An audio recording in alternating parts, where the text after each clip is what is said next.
শেখ হাসিনা ওয়াজেদ তার রাজনৈতিক প্রতিদ্বন্দ্বীকে রাজনৈতিকভাবে ঘায়েল করতে না পেরে মামলার আশ্রয় নিয়ে জনাব তারেক রহমান সাহেবের ইমেজকে দেশে এবং আন্তর্জাতিক পরিমণ্ডলে রাষ্ট্রবিদ্ধ করার জন্য ট্রায়ালটা কন্টিনিউ করে। গত 2 দশক বাংলাদেশের রাজনীতিতে যে মামলাটা সবচেয়ে বেশি প্রপাগান্ডার শিকার হয়েছিল সেই মামলাই হচ্ছে কুখ্যাত 21শে আগস্ট মামলা। এই মামলা দায়েরের মাধ্যমে বিএনপির ভারপ্রাপ্ত চেয়ারম্যান জনাব তারেক রহমান সাহেবকে জাতীয় এবং আন্তর্জাতিকভাবে বিতর্কিত করা হয়েছে রাজনৈতিক উদ্দেশ্যে। আমরা শুরু থেকেই বলে আসছিলাম এই মামলা রাজনৈতিক হীন উদ্দেশ্যে মামলাটা দায়ের থেকে ট্রায়াল পর্যন্ত করেছে শেখ হাসিনা ওয়াজেদের ডিক্টেটে।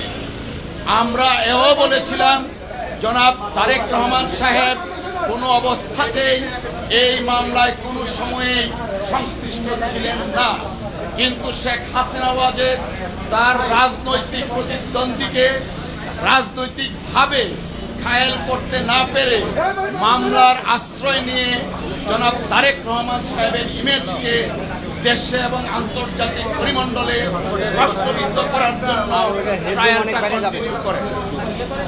আপনারা ইতিমধ্যে শুনেছেন যারা এই মামলার দণ্ডপ্রাপ্ত ছিলেন এবং আপিল করেছেন এবং যারা আপিল করেননি সবাইকে এই মামলা থেকে খালাস দেওয়া হয়েছে। আমরা মহান আল্লাহ তাআলার দরবারে শুকরিয়া আদায় করছি জনাব তারেক রহমান সাহেব আজকের এই রায়ের মাধ্যমে ন্যায় বিচার পেয়েছেন।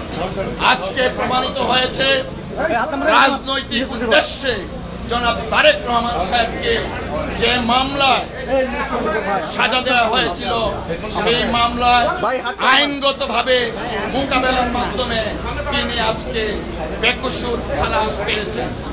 আমরা আরেকটা কথা একটু বলতে চাই, তা হলো প্রথমেই বলেছি গত 2 দশক যাবৎ এই 21শে আগস্টের মামলাটা বাংলাদেশের রাজনীতিতে ডমিনেট করেছিল এবং সম্পূর্ণভাবে শেখ হাসিনা এবং আওয়ামী লীগের নেতাদের প্রপাগান্ডার শিকার হয়েছিলেন জনাব তারেক রহমান সাহেব। আজকে আমরা এবং দেশবাসী জাতি মনে করেন আমরা সকলে আজকে ন্যায় বিচার পেয়েছি। তারেক রহমান সাহেবের নামটা এসেছিল, আপনারা জানেন 4টা চার্জশিট দেওয়া হয়েছিল, 3টা চার্জশিট, ইভেন 111-এর সময় একটা চার্জশিট দেওয়া হয়েছিল, সেই চার্জশিটে তারেক রহমান সাহেবের নাম ছিল না।